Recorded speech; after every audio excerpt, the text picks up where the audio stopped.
Already? Welcome back to Dark and Creepy Things with Frank and Scout. Yay. Yay.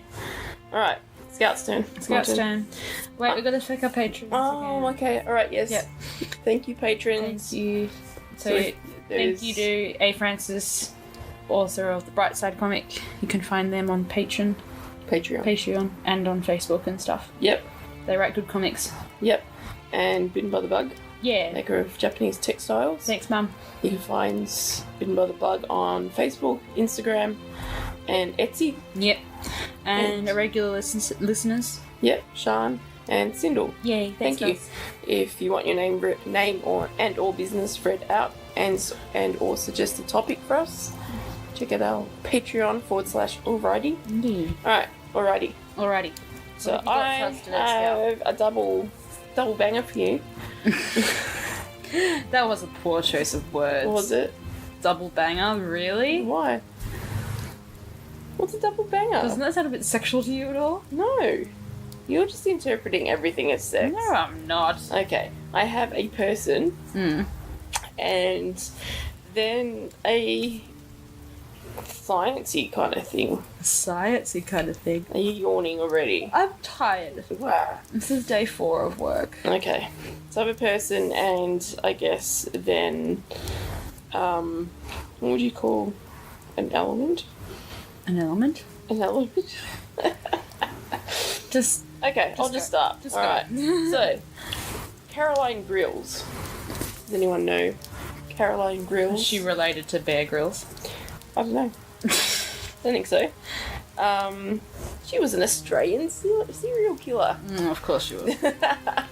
Well, All aboard Scout's murder train. Yeah. Well, you know, and I thought it'd be good to have some Australian content as well. Because we have listeners from everywhere. Yeah. At least it's not like the emu war again. That was funny and very Australian. Yep. Alright. So Caroline Grills, nee Mickelson, born 1888 in Balmain, New South Wales, Australia, and died 6th of October 1960. So lived to be 72? Yeah, ish. Was an Australian serial killer whose modus operandi was poisoning her victims. As you do. Yes. A lot of people, especially women back then, poisoned. It's easy. Well, yeah, let's hear how easy. Okay. Did all that, yeah, she was aged 71 or 72 when she died. Her cause of death was peritonitis from a ruptured gastric ulcer. Yeah. Other names, Auntie Carrie or Aunt Thally whilst imprisoned. We'll get to why she was named as Aunt Thally. Okay. Her penalty ended up being life imprisonment. Okay. 4 victims, 3 attempted murders. Her span of crimes didn't last too long, maybe 5 years, so 1947 to 1953. She was caught April 1953. Alright, Grills, not Bear Grylls. Not Bear Grylls. No. What's her name again? Caroline Grills, Aunt Thally, was born to George Mickelson and Mary in Balmain, Sydney, and married on 22nd of April 1908 to Richard William Grills, hence the last name Grills. They had 6 children, 5 daughters and a son. She first became a murder suspect in 1947 after the deaths of 4 family members. Her 87-year-old stepmother, Christine Mickelson, relatives by marriage, Angelina Thomas and John Lundberg, and sister-in-law, Mary Ann Mickelson. So 4 people. And they're all related to her. 2 by marriage, 1 was a stepmother, and 1 is a sister-in-law. So no one married. No, not her immediate family. No, they were immediate family, but none related to her by blood. Well, no. Well, the stepmother was technically immediate family. I guess so. Whatever. Yeah, but none by blood. Yeah. Authorities tested tea she had given to 2 additional family members, Christine Downey and John Downey of Redfern, on 13th of April 1953, and detected the common household rat poison, Thallium. You sound so dramatic when you're reading these out. It's Yeah, you sound boring when you read yours out. Thanks. You put me to sleep. Arsehole. poop. Grills, a short woman, of course, who wore thick It's rimmed... such a weird addition of her, like, is it relevant? Or is it Yes. just the fact Well, that she short was people, short? I think short people are more likely to kill. That's bullshit. They're angry. That's Angry such little short bullshit, people. because we can't fucking take it out on anything. Yes. No, but that has no reason to be mentioned in the article. It's a description. But why? Oh, let me finish. How is it relevant? Maybe because she looked unassuming. Listen. Maybe they mentioned that in a sentence. She was short and therefore unassuming. Well, Stop. let me finish, and it sounds like she was unassuming. Grills, a short woman who wore thick-rimmed dark glasses, commonly served her friends and in-laws tea, cakes and biscuits, and lived in Gladesville after the death of her father in 1948. See, she sounds unassuming. Like, she makes people cakes and stuff. Okay. Yeah. She appeared in court charged with 4 murders and 3 attempted murders, the third being Evelyn Lundberg of Redfern, Christine Downey's mother, in October 1953. She was convicted on the 15th of October 1953 and sentenced to death, but her sentence was later changed to life in prison. She became affectionately known as Aunt Thally to other inmates of Sydney's Long Bay prison. In October 1960, she was rushed to the Prince Henry Hospital at Randwick, where she died from peritonitis from a ruptured gastric ulcer. In the months that followed, more cases of thallium poison were stated, including notably prominent Australian rugby league footballer Bobby Lolham? I don't know. I don't know. Okay, I see. It's rugby. No one cares, really. Right. So... When you say English words, you gotta like take out half the letters. That's so ridiculous. That's why, like, when you look at like Gloucestershire, it's like Gloucestershire. Yeah, it's just pronounced Gloucester. Right. You take out like half. Yeah, you take out like half the letters. That's strange. Yeah. It's like Gloucester or Gloucestershire, something like that. Alright. You never pronounce Shire like Shire, you pronounce it like sh. Okay. Yeah. So apparently around that time in Australia, Aunt Thally wasn't the only one offing people with thallium. And that's spelled Thallium. And that's all well and good, but I want to know why. Why was she just pissed off at everyone? Yeah, I know, right? I wish it did have more. Well, the article. No, not really. No, there's not. Does anybody has any articles about why she did it, or books or something? I swear, I think I've read it on other articles maybe, but that's not Wikipedia. So that's all the information they have about specifically on Wikipedia about Aunt Thally. So I'll talk a little bit about thallium poisoning and why that worked, and then how it was a kind of a big thing in Australia in the 50s. So thallium and its compounds are often highly toxic. Contact with skin is dangerous. So, yeah, this is stuff that they were using as rat poison. Yeah, but they were using a lot of things as rat poison. Yeah. That's not what we use now as rat poison. No, God, no. We don't even use things like arsenic anymore. No, true. True. Contact with skin is dangerous, and adequate ventilation should be provided when melting this metal. So it's a metal. Many thallium compounds are highly soluble in water and are readily absorbed through the skin. Thallium is a suspected human carcinogen as well. Yes. Do they use it in radiation? Is it radioactive? I don't know. Not sure. I'll post the link as well. Yeah. Part of the reason for thallium's high toxicity is that when present in aqueous solutions, I guess that's like in water. Yeah. As the see, this is all going to be a bit sciencey, this section. You're going to have to help me with this. It's the univalent thallium ion, so it's a positive ion. It's a positive ion. Yeah. It's got so it's only one positive, not two positives, so univalent. Yeah. So it exhibits some similarities with essential alkali metal cations, especially potassium. Particularly potassium, due to similar ionic radii.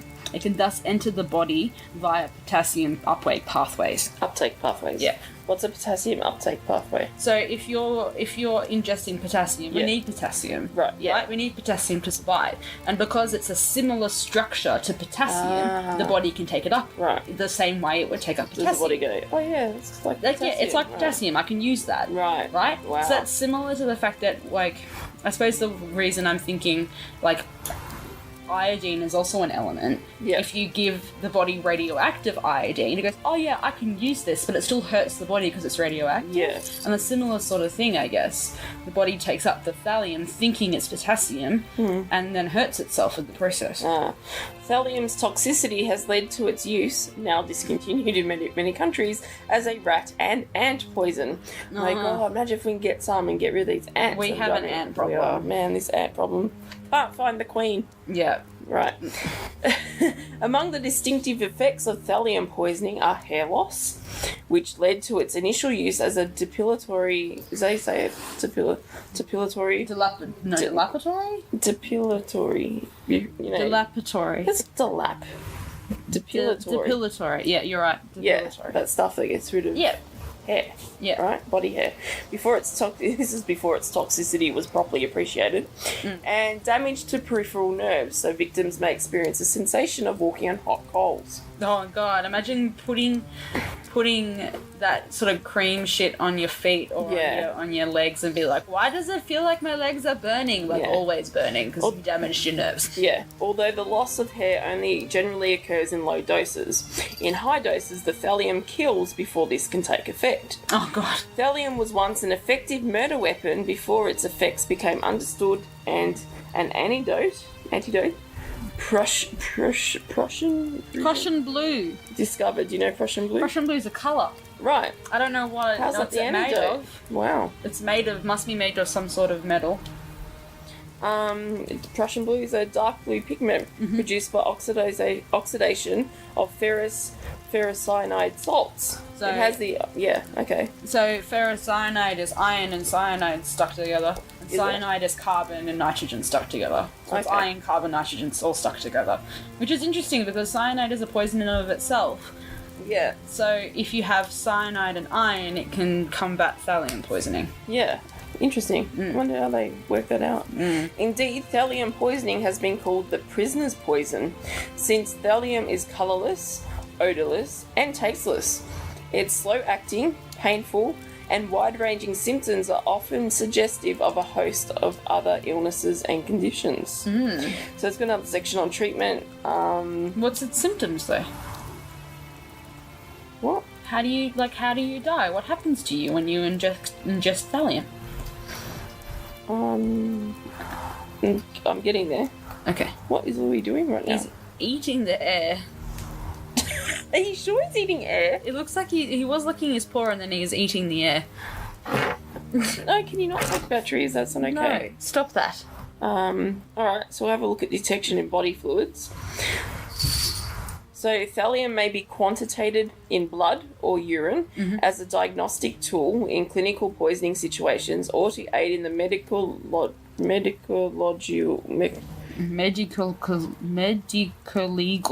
legal investigation of suspicious deaths.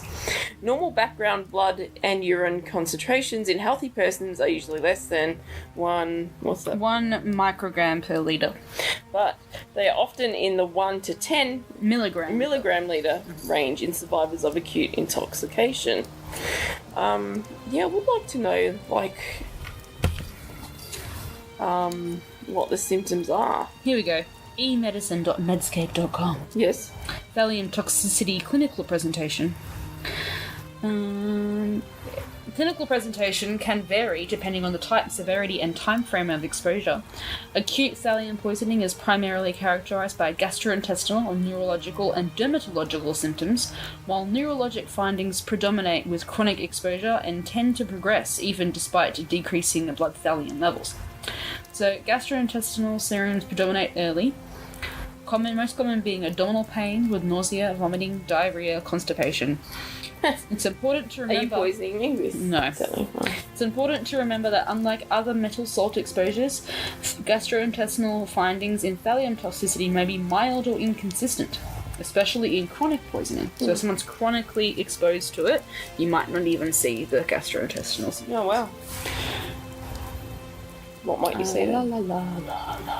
Well, hair loss. Yeah. Yeah. Skin irritation. I don't have access to this. I don't have unlimited access to Medscape. Okay, so that's I can't alright. read the rest of their shit. That's alright, we'll move on. Yeah. I just assume you get pretty sick. I assume it's like most metal poisonings, where like I think it just builds up in your system and you your get hair really bloody falls sick. out and Yeah. liver gets shot. Yeah. Alright, so then we go into Australia's thallium craze, and it's in quotation marks, thallium craze. In Australia in the early 1950s, there was a notable spate of cases of murder or attempted murder by thallium poisoning. At this time, and it wasn't just Aunt Thally, Caroline Grills. At this time, due to the chronic rat infestation problems in overcrowded inner city suburbs, notably in Sydney. Yes, Sydney, you and your rats. And the water in Sydney. And thallium's effectiveness as a rat poison, it was still readily available over the counter in New South Wales, where thallium sulfate was marketed as a commercial rat bait under the brand Thalrat. Oh my god. That's a great name. Thalrat. That's great. In September 1952, Yvonne Gladys Fletcher, a housewife and mother of two from the inner city Sydney suburb of Newtown, was charged and tried for the murders of both her first husband, Desmond Butler, who died in 1948, and her abusive second husband, Bertrand, or Bluey, Fletcher, a rat bait layer who from Yvonne had obtained the thallium poison that she used to kill him earlier that year.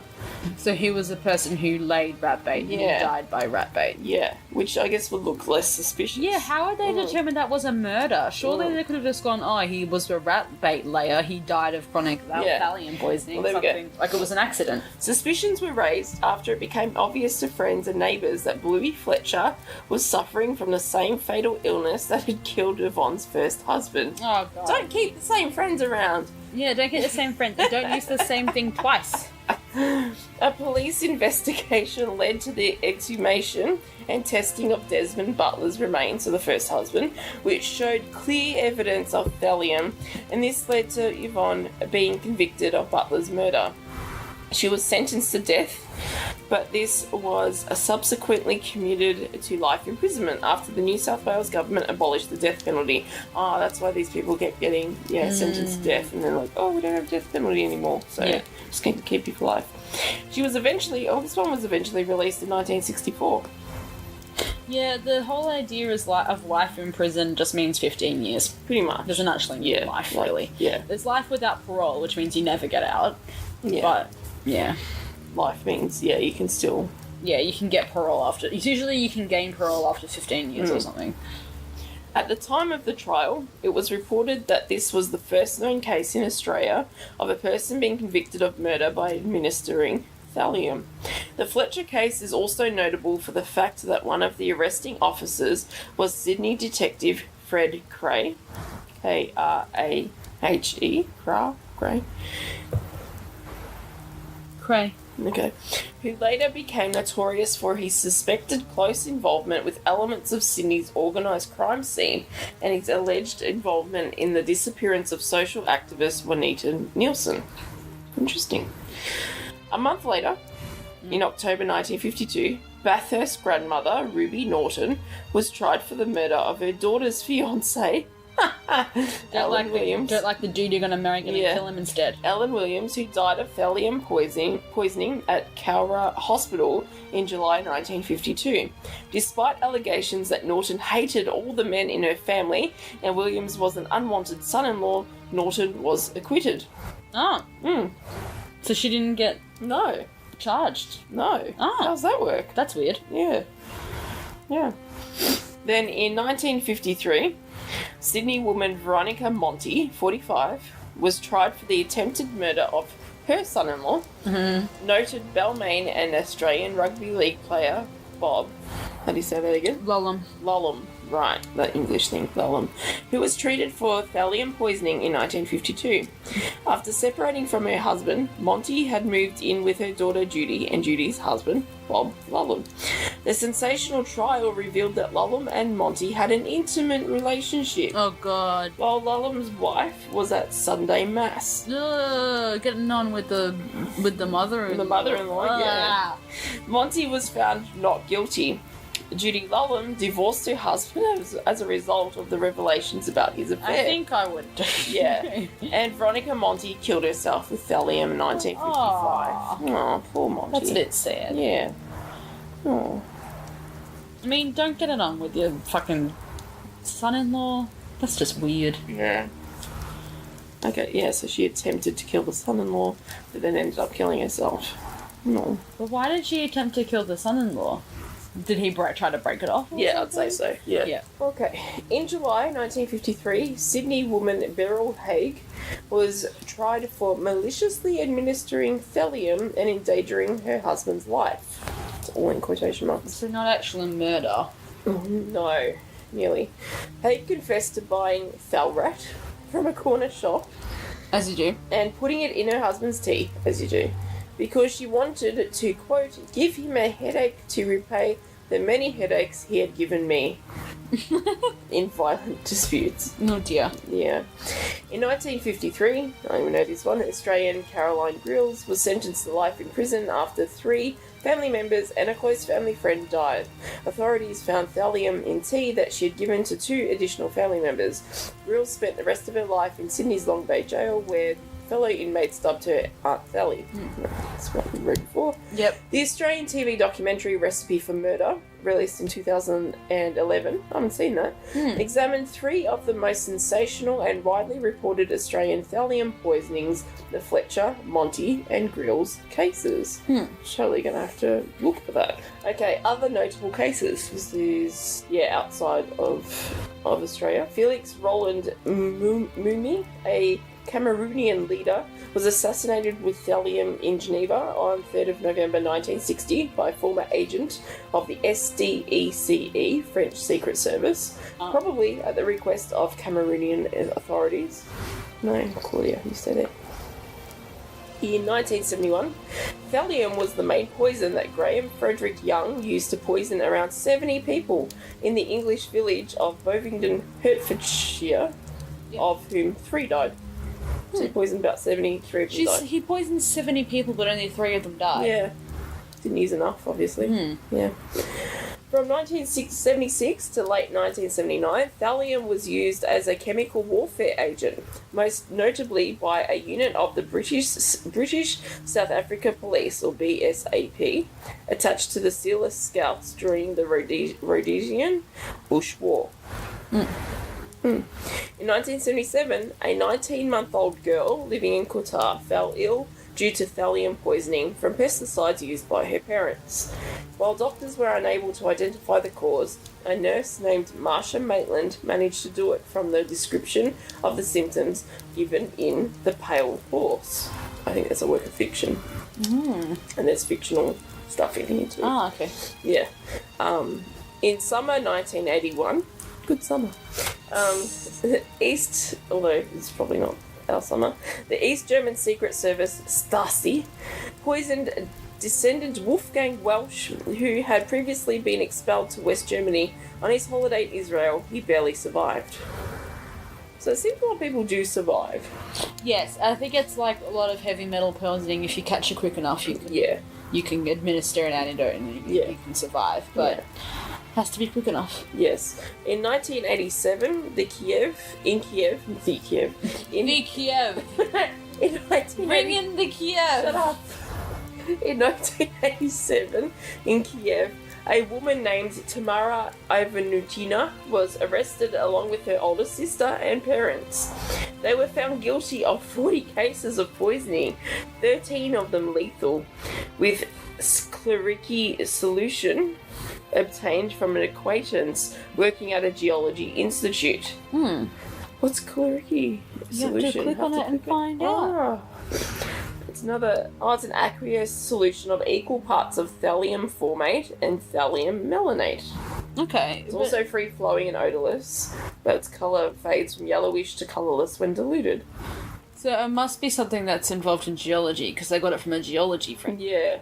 There you go. That's weird. Yep, Tamara, guilty of 9 deaths, including 4 children, was executed. One of the 3 documented cases of women receiving the capital punishment in post-Stalin Soviet Union. What happened to the parents? Her relatives received prison terms, the parents dying in jail. There you go. In 1988, members of the Carr family from Alturas, Polk County, Florida, fell ill from what appeared to be thallium poisoning. Peggy Carr, the mother, died slowly and painfully from the poison. Her son and stepson were critically ill, but eventually recovered. The Carr's neighbour, chemist George J. Treple, was convicted of murdering Mrs. Carr and attempting to murder her family and sentenced to death. The thallium was slipped into bottles of Coca-Cola at the Carr and Treple homes. I'd like to know why, though. Why did all these people... Yeah, where are all the motives? Why did you do it? Like, okay, you did it, but why did you... Yeah. Thallium was the poison of choice for Saddam Hussein to use on descendants, which even allowed for them to immigrate before dying. Oh, that's interesting. Yeah. He was a weird dude. Yeah. In 1995, Zhu Ling was the victim of an unsolved attempted thallium poisoning in Beijing, China. In 1994, Zhu Ling was a sophomore studying physical chemistry at Tsinghua University in Beijing. She began to show strange and debilitating symptoms by the end of 1994, when she reported experiencing acute stomach pain and extensive hair loss. Yeah, the chronic symptoms as well. Ultimately, she was diagnosed on Usenet, the website. Oh. Yeah. With poisoning by thallium. To this day, there is still speculation among Chinese expatriates overseas as to the prisoner's identity. The only suspect of the police investigation, Sun Wei, is a member of a family with high-level political connections, which may have been used to halt and suppress the results of the investigation. Sun Wei was Zhu Ling's classmate and roommate at the university from 1992 to 1997. Right. The university also said she was the only student who had access to thallium compound at the school. The investigation's results have never been released to Zhu Ling's parents or the general public. However, the university declined to issue Sun Wei's BS certificate, Bachelor of Science certificate, and refused to provide her with the documentation needed to get a passport or visa in 1997. In 2018, just last year, the victim's hair had been examined by the University of Maryland geologist Richard Ashe using laser ablation ICP-MS mass spectrometry. He was able to confirm the timeline and the pattern of poisoning. Yeah. Mass spec is really powerful. We use it at work. Ooh, mass spec. Mass spectrometry. Yeah, mass spec is like a cool way. That's only 10 years later. Yeah. If you can, hair's really interesting because it's kind of like trees. You know how trees have like branches? No, trees have rings. Yes. When you cut trees and they have rings, and botanists can tell what years the tree had drought, or the tree had lots of rain, or it was diseased, or whatever. You can do that with hair. So really? Yeah. So, like, as your hair grows, different things happen. So, like, as let's say you're really, really malnourished right now, and it grows out, and then it keeps growing, and then you're good and nourished again, they can sort of figure out that period at which you were malnourished based on where it is in your hair. Wow. Yeah. So they're like kind of like age rings in a tree. Yeah. That's amazing. Yeah. In 1999, Norwegian Terje Wiik was sentenced to 21 years prison for poisoning his girlfriend with thallium. In June 2004, 25 Russian soldiers earned honourable mentions in the Darwin Awards after becoming ill from thallium exposure when they found a can of mysterious white powder in a rubbish dump on their base at Khabarovsk in the Russian Far East. oblivious to the danger of misusing an unidentified white powder from a military dump site, because, why wouldn't you suspect, like, opening a can of white powder? The conscripts added to the white powder, they added tobacco, and used it as a substitute for talcum powder on their feet. What? Oh, they added it to tobacco, so they must have smoked it, and then used it as a substitute for talcum powder on their feet. Why? You're on a military base. Yeah. Why don't you just pick up a random can of white powder? You don't know whether that's some sort of weird psychoactive drug or something completely Maybe that's what they're hoping for, but they got poison. They must have smoked it and then realised it didn't do anything, so then used it as talcum powder instead. Yeah. Like, it could have been fucking cocaine. Yeah, but they're slowly poisoning them instead. They became really ill. They should have died, really.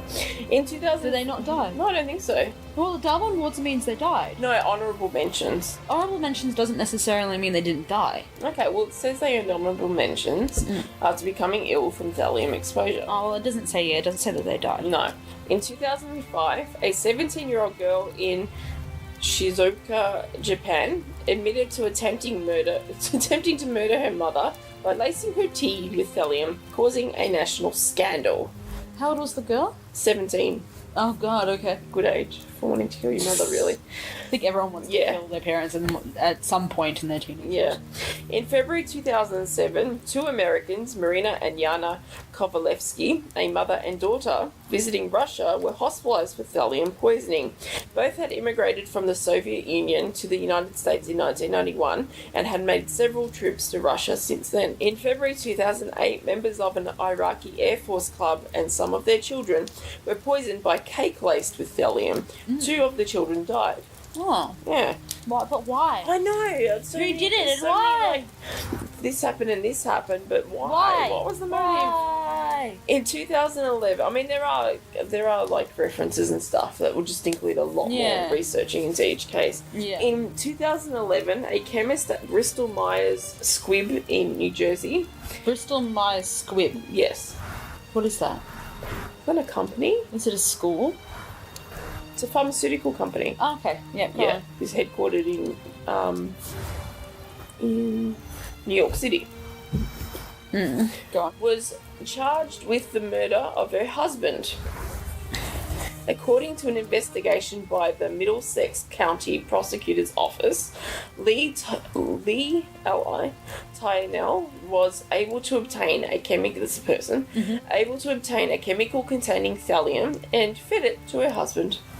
Lee was a chemistry student at Beijing University at the time of the highly publicised thallium poisoning of Zhu Ling in 1995 at the neighbouring Tsinghua University. So the person who was murdered at the university, who was murdered by her roommate, how does that relate to this case?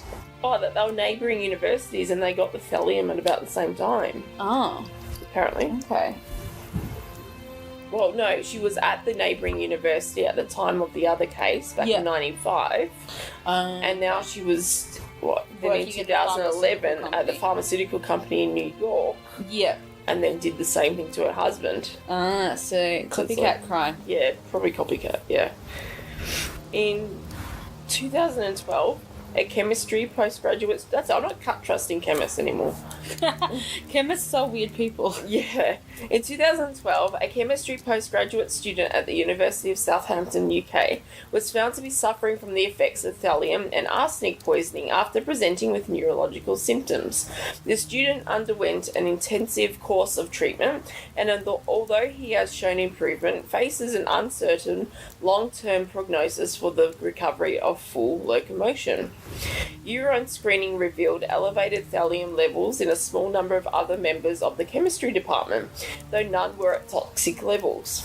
The source of the poisoning remains unknown. So he was poisoned working in the chemistry lab, but nobody knows why. Yeah, and the other people have him in their system as well. But nobody knows why. Toxic levels. No. That's weird. Although police investigations were fruitless, foul play is strongly suspected. Oh, so they expected he was poisoned.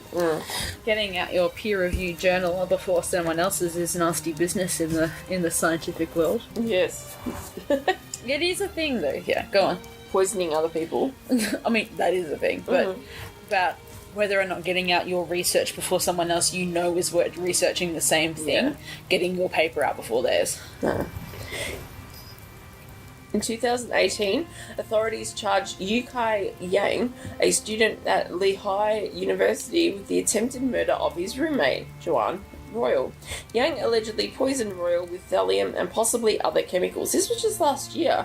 Royal experienced vomiting, pain, and numbness in his lower extremities. Must do something to the nerves. And a long-lasting burning sensation on his tongue. He must have been drinking it. Yeah, or eating probably it. in tea. Yeah. Again, why? Why? I reckon the roommate ones are like, you forget to wash the dishes all the time, so I'm going to poison you. Pretty much. Where were they getting the thallium? Well, rat poison. It must still be used in places like China, though. Maybe. The chemists... I know it's been... You can't get it in America anymore, or can't Australia. Get it here. Yeah. Because I've never seen it. It's not something that I've ever seen. Yeah. Now we're up to thallium in fiction. Thallium in diction. Thallium in... Fiction. I meant to say fiction. Fiction. And Marsh used thallium acetate in her 1947 detective novel, Final Curtain. It was being used legitimately for scalp problems in a group of school children just after World War II, housed in a private estate. A relative living there used it in place of the heart medicine intended for the owner. Ooh. Agatha Christie, who worked as an apothecary's assistant, used thallium in 1961 as the agent of murder in her detective fiction novel The Pale Horse. Didn't that come up on the other stories before? Someone said they knew the symptoms because of the pale horse. The Pale Horse. Yeah. The first clue to the murder method coming from the hair loss of the victims. Okay. This novel is notable as being credited with having saved at least 2 lives after readers recognised the symptoms of thallium poisoning that Christie described. Good author. The Pale Horse was found among possessions of convicted thallium poisoner George Treeple's wife, the orthopaedic surgeon, Dr. Diana Carr. He has the Carr case. No, and it was someone else who was herself considered a suspect in the Peggy Carr no relation. Oh, murder for a long time. That's weird. Yeah. In Nigel Williams' 1990 novel The Wimbledon Poisoner, Henry Farr uses thallium to baste a roast chicken in a failed attempt to murder his wife. I'm so going to use thallium in a story once. Baste a roast chicken. Yeah, that'd be an interesting way to do it too. Thallium, but it failed. Thallium figures prominently in the 1995 film The Young Poisoner's Handbook. I think I've heard of that. A dark comedy loosely based on the life of Graham Frederick Young. There you go. So it reminds me of The Young Doctors. Which isn't the same. No, it's not. This is earlier. The Big Nothing. In Big Nothing, Josie is the Wyoming widow, a murderer who befriended men and killed them with whiskey laced with highly concentrated thallium. In the 2010 episode Whatever It Takes of House, a character uses thallium to poison a patient to mimic the effects of polio, then appear to cure it with ultra-high doses of vitamin C. I don't remember that episode. I'm sorry, that's so stupid. Yeah. In the NCIS episode Dead Man Walking from 2007, thallium-laced cigars are used to murder a naval officer. Paige Turner, the name of a 2008 episode of CSI New York, has radioactive thallium poisoning as its central theme. In the 2010 film Edge of Darkness, thallium is used to poison both the main character and his daughter. In the 2015 James Bond film Spectre, the organisation of the same name used thallium to poison Mr. White by lacing his mobile phone with it. What? Yeah. It's not ingesting his mobile phone. That sounds a little bit far-fetched. In season 3 of Royal Pains, I liked that show. The mysterious German billionaire Boris Christoph von Jürgensratz was poisoned by thallium added to his pool's water. I think I remember that. You need to add quite a bit to poison someone by pool water. Drop Dead Diva episode Ashes to Ashes, thallium was used to murder a client's husband, affecting the client when she ate the cremation remains. Drop Dead Diva's a witch. Why would you eat? It's fiction. No. That's so gross, though. Why would anyone think I'm gonna eat my dead husband? You're not gonna eat your dead husband? No, I'm not gonna eat anyone dead. Thank you. It's like the equivalent. That's just like cannibalism. But just because someone's been burnt doesn't make it any less cannibalism. In 2016, TVB drama Two Steps from Heaven, thallium was used to poison Bosco Wong's character. Bosco Wong. In Season 6, Episode 10 of the Father Brown series, Hercule Flambeau's wife poisons Father Brown with thallium. Shut up. With thallium in order to induce Flambeau to exchange a religious relic for her giving Brown the antidote. Guessing the substance to his wife used, Flambeau gives Brown clues as to the antidote: Prussian blue. Prussian blue. Prussian blue.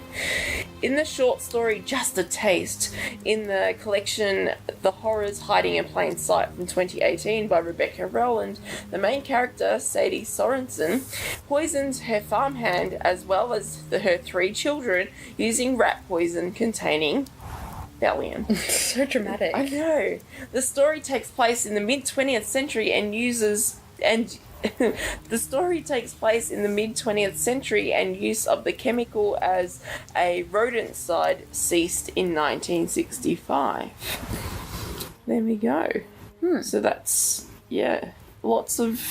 It's no longer it's not a very original way to poison people, no, is it? it's really not. And it's really been used a lot. Well, if people are thinking poison, though, I usually think, like, the chemical poisons are cyanide and arsenic. Yeah, but that's why thallium was, like, that's when people, like, caught on to the whole arsenic thing, because that was earlier in, like, the 40s. Yeah, and then cyanide was right? after that. Yeah. Because cyanide was also used, like, cyanide pills. Yeah, like Hitler and... Yeah. Because if you were a spy, you would rather die than get caught. Exactly. So cyanide pills were a thing. Yeah.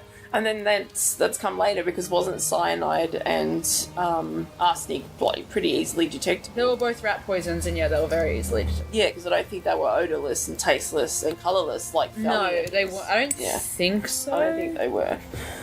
I assume they weren't, because it started to become obvious if someone had stuff in their drink, they wouldn't drink it. Yeah. But there's so many leaks and stuff, and you can even go on to the thallium poisoning case of Zhu Ling, the one from China. Yep. Or even Bob Rollum, the rugby player, but no one really cares about rugby players. Yeah, and I definitely want to check out that recipe for murder. I'm going to try to find that now, actually. Oh, you're funny. Why? That's fascinating. But motives fascinate me more. They do it? Like, I need to look up why Aunt Thally did it and killed... it's interesting to me, back to the case we started with Aunt Thally. Yeah. Like, why did she kill... Was it her sister-in-law? Yeah. Her... stepmother, stepfather or something, and a family friend. Yeah, like they weren't her immediate family. They weren't blood relatives. No, and they weren't her husband. They weren't her children. No. Like, it's interesting. Like, what pissed her off to make her do that? Just a stupid extended family. Yeah, maybe. Yeah. But even then, I want to know why the roommates kills. Oh, well, we could go into the Zhu Ling. Well, for those of you who are interested, what are you looking at? Signs and symptoms of thallium ingestion. Oh yeah. Tell us what the signs and symptoms are. Often begin with gastroenteritis, severe abdominal pain, cramping, vomiting, diarrhea during the first 6 hours. They last for 12 to 96 hours. Wow. Constipation often occurs for several days after diarrhea has resolved. Patients with chronic poisoning may have few or no gastrointestinal findings. Thallium inhalation leads initially to cough and pleuritic chest pain persisting for several days. After 1 to 5 days, systemic symptoms begin to develop. Neurological symptoms usually predominate secondary to predilection of thallium for nerve tissue. Findings include painful, rapidly ascending sensory neuropathy, Motor neuropathy may accompany sensory neuropathy, but rarely occurs alone. So in other words, they can feel like pins and needles, hotness, all that crap, and also may not be able to move them that much. Patients commonly complain of severe pain and burning in the feet, difficulty walking, skeletal muscle cramps, and stocking glove numbness and tingling. Both oral and inhalational exposures may lead to pneumonitis and pulmonary edema. Yeah. Respiratory depression may occur from neurological dysfunction of the respiratory muscles. Nystagmus, confusion, anxiety, terror, ataxia, atopic neuritis, altered mental status, seizures, and coma may also occur. There are many more things, but... Oh, and alopecia, or hallmark of thallium poisoning, occurs 7 to 12 days after symptoms begin. Hair loss commonly involves the scalp, often involves body hair, and is generally not permanent. Complete hair loss usually occurs 1 month post-exposure. But I want to know why. Like, I can understand. You know what? It's the weirdest thing. You can understand why spouses kill each other. You can understand why parents kill children. No, but you can. And why children would dry off their parents. Yeah, these are like the two relationships that you can understand get so tense that the only thing you think you can do is kill someone. Yeah, but I don't understand doing it for like a distant relatives, or maybe you could with a housemate, I guess. Yeah, if you're living with someone, it's a different story. Yeah. I suppose with a housemate though, like you feel like you'd have more power to say fuck off and go find your own place. True. But I suppose if they were the Chinese ones sound like they were roommates at uni. Yeah. You don't really have the power to kick out your roommate. Like, your roommate's put there by the university. You don't have the power to remove them. Yeah. Well, I just read that article where I got the symptoms from. It presented a case that a guy had ingested thallium as a suicide method, but he had sourced it from, in quotation marks, the old Soviet Union. So in other words, thallium must still be used in places like China. Yes. And in remote places of Russia. Yeah. So places that aren't as in the Cold War era weren't as developed, so they hadn't developed new methods to kill pests yet. So they relied on the older, cheaper methods. Yes. Which meant that the drugs were still available. Whereas, I guess, in Australia and the US and the UK, we had developed other methods of killing those pests. So they prohibited thallium, which they didn't do in places like Russia and China. Yeah. But going back to this, the case of Zhu Ling, though, the one that's at the university, it's lucky that her friend, Bei Zixing, thought to post the symptoms on Usenet. So her symptoms were posted on the internet via a Usenet news group by her friend from Peking University, Bei Zixing, and was subsequently proven to be caused by thallium poisoning. Her case was then reviewed by physicians in many different countries who examined her symptoms and made suggestions as to diagnoses and treatment. Her life, because of her friend posting these symptoms on Usenet, was ultimately saved, but she suffered serious neurological damage and permanent physical impairment. Oh dear. Yeah.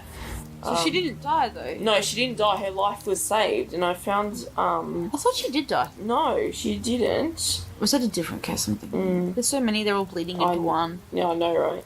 She began to show strange and debilitating symptoms at the end of 1994, when she reported experiencing acute stomach pain, along with extensive hair loss. Following her hospitalisation at Tongren Hospital, her condition gradually improved, and then she was allowed to return to school. So she started to get better, returned to school, and then the following March, however, her old symptoms returned worse than before. Okay. So obviously she's got the issues at school. Yeah. Right? This time accompanied by pain in her legs, loss of muscular eye control, and partial facial paralysis. Unable to breathe on her own, she was placed on a respirator. So she's come back from her hospitalisation, and whoever's trying to offer has gone back to doing it. Yeah, but probably giving her more. Yeah, realised it wasn't enough to kill her. Yeah, exactly. Yeah. So this student, Zhu Ling, then denied that she had any contact with thallium in class. Yep. A claim that was confirmed by a university's chemistry department. She hasn't been using any thallium. As a result, her doctors ruled out thallium poisoning as a potential cause then. Okay. Yeah, because they were like, why not bloody do a test? Yeah, like... And said she was diagnosed with and treated for Guillain-Barré syndrome. Oh, yeah. Yeah. That's like a neurological disease. Her condition deteriorated rapidly. So then, frustrated with local physicians' inability to help Zuling, her friends Kei Kwan-jing and Bai Zhicheng, undergraduate students in Peking University, posted an SOS letter on a number of internet Usenet groups on April 10th, 1995. Describing their friends' symptoms and asking for help with a diagnosis. It was remarkable that by 1995, only a few research institutes in China had internet connections, including Kai's advisor, which is one of her friends. Yeah. Responses began pouring in with a matter of hours, and news reports hailed the event as a milestone in remote diagnosis by internet, especially in China. Of the more than 1,500 responses which Zhu Ling's friends received, roughly one-third proposed that she was suffering from thallium poisoning, the common antidote for which is known as Prussian blue. We should all know this by now. Subsequent tests confirmed that Zhu Ling had extraordinarily high levels of thallium in her body, about 10,000 times more than normal people. Oh, Jesus. Doctors, why didn't they bloody test this in the first place? Who Like knows? the first hospital stay. Doctors were able to administer the antidote, Prussian blue, in time to save her life, but she sustained serious permanent neurological damage. While she has recovered the ability to breathe on her own, she still cannot speak, and remains largely paralysed and almost blind, with severely reduced mental function. In addition, she has contracted hepatitis C from a tainted blood transfusion. Ugh. That's fucked. Poor thing. So the police began investigating the case in May 1995. It was not until January 2006, nearly 11 years later, that police finally revealed to the media that their initial investigations had yielded a possible suspect. No explanation was given for the delay in releasing this information, and no one has yet been formally charged in connection with the case. That's so frustrating. Yeah. Especially for her family and friends. The primary investigator, Li Shuzhen, told a correspondent from Southern People Weekly in a January 2006 phone interview that investigators have in fact reached some important conclusions regarding the case, but that the information is too sensitive to be released to the public at this time. That is bullshit. Yeah, that's pretty shit. The main suspect after police investigation is Sun Wei, born August 20th, 1973, who was Zhu Ling's classmate and roommate at the university from 92 to 97.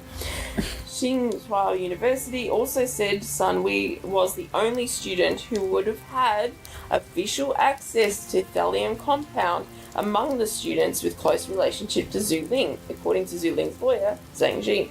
The authorities refused to release the results of their investigation to Zhu Ling's parents after they appealed. That's so frustrating and awful. Louis, no. What's Louis doing? He's breathing into the microphone. Oh, he's saying hi. Louis said hi, everyone. However, Tsinghua University denied to issue Sun Wei's Bachelor of Science certificate and refused to provide her document needed to get a passport or visa in 1997. It is believed Sun Wei has changed her name to Sun Xian. The case began to draw extensive public attention near the end of 2005 after an ID named Sky One Line posted on one of the largest Chinese online bulletin boards, Tianya Club, again questioning the innocence of the suspect and her family's role in blocking investigation and prosecution of the case. So dodgy. In response, after over 10 years of silence, on December 30th, 2005, the main suspect, Sun Wei, released a statement proclaiming her innocence, which was confirmed by a weekly newspaper, apparently. According to the statement, the suspect was identified as the only student, we know this, with official access to thallium in her experiment for undergraduate research. But why was she the only one who could access the Because thallium? she's probably the only one who was using it for her research. Oh. It's like, I was probably the only honours student who had access to H. pylori. Because I was the only honours student who did that. Infect people with it. Yeah, but that's my point. Yeah. Is that some people have certain access to certain chemicals because they're using those chemicals for their research. Yeah, okay. But that might not always... Yeah, that's not a chemical that everyone would have access to. Yeah. She was detained by the police department on April 2nd, 1987 and signed a paper acknowledging she was a suspect.